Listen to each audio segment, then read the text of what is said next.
नमस्कार, जय हिंद दोस्तों, आप सबका स्वागत है हमारे YouTube चैनल दिल्ली 7th पे कमीशन पर। इस चैनल पर आपको 7th पे कमीशन से जुड़ी तमाम खबरों के बारे में सबसे पहले बताया जाएगा। तो हम आपसे निवेदन करते हैं कि अगर आप हमारे YouTube चैनल पर पहली बार विजिट करें हो तो चैनल को सब्सक्राइब जरूर करें। द पे कमीशन, जुलाई में फिर केंद्रीय कर्मचारियों को मिलेगा डा का तोहफा, सैलरी में होगा इतना इजाफा, ये है गणित। 7th पे कमीशन, केंद्रीय कर्मचारियों के महंगाई भत्ते में अगली बढ़ोतरी के संबंध में केंद्र सरकार की ओर से कोई आधिकारिक बयान जारी नहीं किया गया है, लेकिन केंद्रीय कर्मचारी महंगाई भत्ते में एक बार फिर 4% के इजाफे की उम्मीद सरकार से लगाए बैठे हैं।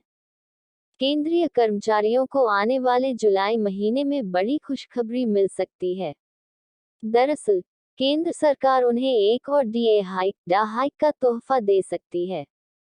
इसमें साल में 2 बार संशोधन किया जाता है, जो कि AICPIIW के आंकड़ों को ध्यान में रखकर किया जाता है।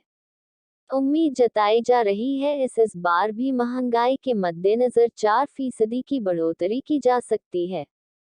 अगर ऐसा होता है तो फिर ये बढ़कर 46% हो जाएगा। महंगाई भत्ते में 4% बढ़ोतरी की उम्मीद। केंद्रीय कर्मचारियों को जुलाई 2023 से महंगाई भत्ते में इजाफे का तोहफा मिलने की संभावना जताई जा रही है। हालांकि सरकार की ओर से इसका ऐलान अक्टूबर 2023 तक किया जा सकता है। सरकार इस साल का पहला डीए हाइक कर्मचारियों को दे चुकी है। इससे पहले उन्हें महंगाई भत्ता 38% मिल रहा था, जो बढ़कर 42% हो गया है। अब इसे बढ़ाकर 46% किए जाने के बाद कर्मचारियों की सैलरी में बड़ी बढ़ोतरी देखने को मिलेगी। 46% महंगाई भत्ते के हिसाब से देखें तो अगर केंद्रीय कर्मचारी का बेसिक पे 18,000 रुपये है, तो अब तक 42% के आधार पर उसका डीए 7,560 रुपये बनता है। लेकिन 46% के अनुसार ये 8,280 रुपये बनेगा, यानी सैलरी में प्रति महीने 720 रुपये का इजाफा होगा। साल में 2 बार होता है संशोधन। हालांकि केंद्रीय कर्मचारियों के महंगाई भत्ते में अगली बढ़ोतरी के संबंध में केंद्र सरकार की ओर से कोई आधिकारिक बयान जारी नहीं किया गया है, लेकिन केंद्रीय कर्मचारी इस इजाफे की उम्मीद सरकार से लगाए बैठे हैं। इसका कारण भी है, क्योंकि डीए और डीआर को साल में 2 बार जनवरी और जुलाई में संशोधित किया जाता है।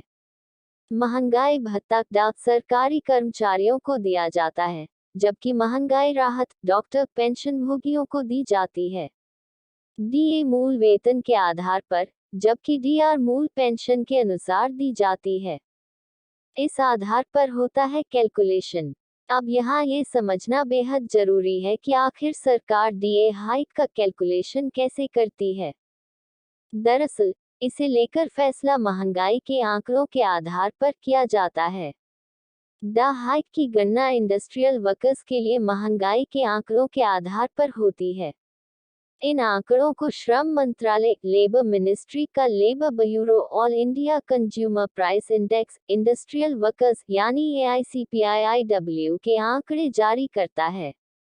मार्च महीने में इस इंडेक्स में तेजी देखने को मिली है, जो फरवरी के 132.7 अंक से बढ़कर मार्च में 133.3 अंक पर पहुंच गई है।